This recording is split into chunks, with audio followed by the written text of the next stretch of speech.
আচ্ছা, একটি চলকের তিনটি মান একটা 4, 5 আর 7 এবং তাদের পরিসংখ্যা বলা আছে।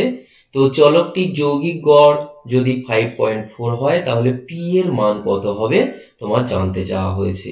তো এটা কিভাবে আমি বলছি একটু খেয়াল করো। তাহলে আমি এখানে লিখছি চলটাকে আমরা xi দিয়ে প্রকাশ করছি, আর পরিসংখ্যা এটাকে আমরা fi দিয়ে প্রকাশ করছি।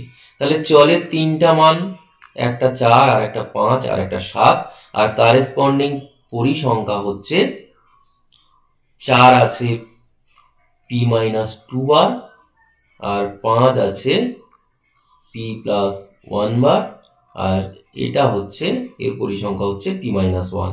তো আমাদের আরো একটি কলাম তৈরি করতে হবে, সেটা হচ্ছে xi fi।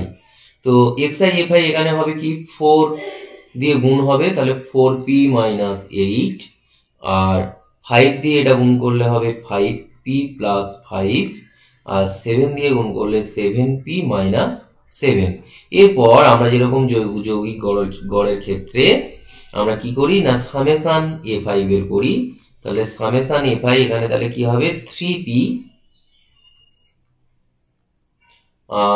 -2, আর ঠিক একইভাবে এখানে সামেশন xi fi বের করতে হবে। তো সামেশন xi fi তাহলে এই কটা সব যোগ করতে হবে, 16p আর -10 বোধ হয়, -10।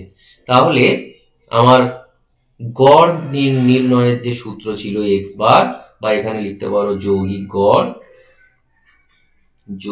গড় x বার সমান হচ্ছে সামেশন xi fi নিচে সামেশন fi। তো সামেশন xi fi আমার কি রয়েছে 16p-10, আর নিচে হচ্ছে 3p-2। আর এইখানে দেখো আমার যৌগিক গড় প্রশ্নে বলে দেওয়া আছে 5.4, একটু দেখে নেবে 5.4 বলা আছে। তাহলে আমি লিখতে পারি 5.4 সমান 16p-10 নিচে 3p-2। এইবার জাস্ট কোনাকুনি গুণ করব। তো আমার কোনাকুনি গুণ করলে হবে এটা 16p-10, আর এটা হবে 16.2, আমি একটু ভুল লিখেছি। তাহলে এটা হবে 16.2p -10.8।